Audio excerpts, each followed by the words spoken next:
মানুষের যে গুণটি আমাকে আশ্চর্যভাবে মুগ্ধ করে সেটি হলো তার স্যাক্রিফাইস করার ক্ষমতা।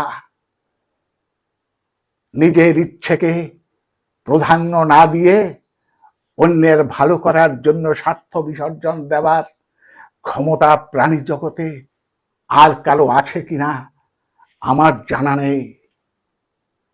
স্যাক্রিফাইস আছে বলেই ভালোবাসা বেঁচে আছে, স্যাক্রিফাইস আছে বলেই মনুষ্যত্ব টিকে আছে, স্যাক্রিফাইস আছে বলেই আশার আলো জ্বলে আছে। কিন্তু এত সুন্দর জিনিসটিরও একটা সীমা থাকা প্রয়োজন।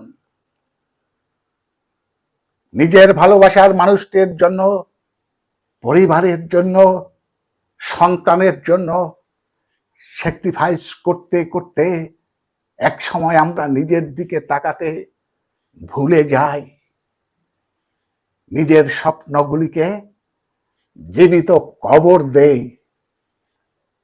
ফলে এক সময় নিজেরাই আশা হারিয়ে ফেলি, হয়ে যায় বিষণ্ণতায় আক্রান্ত। আর বিষণ্ণ অবস্থায় আপনি যতই চেষ্টা করুন না কেন অন্যের আশার আলো হয়ে থাকা সম্ভব হয়ে ওঠে না। তাই কাছের মানুষগুলির জন্য স্যাক্রিফাইস করুন, কাছের মানুষগুলির জন্য স্যাক্রিফাইস করুন, কিন্তু সাথে এটাও অবশ্যই জানতে হবে কখন নিজের দিকে তাকানো প্রয়োজন, কখন সময় করে নিজের স্বপ্নগুলির জন্য কাজ করে যেতে হবে, কখন সময় করে নিজের স্বপ্নগুলির জন্য কাজ করে যেতে হবে।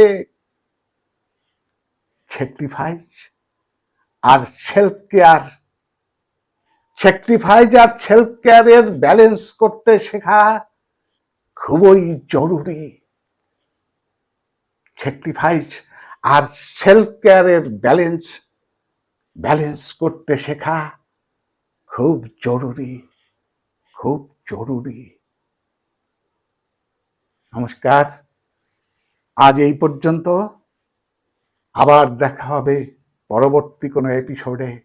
ততক্ষণ ভালো থাকবেন, সুস্থ থাকবেন। ধন্যবাদ।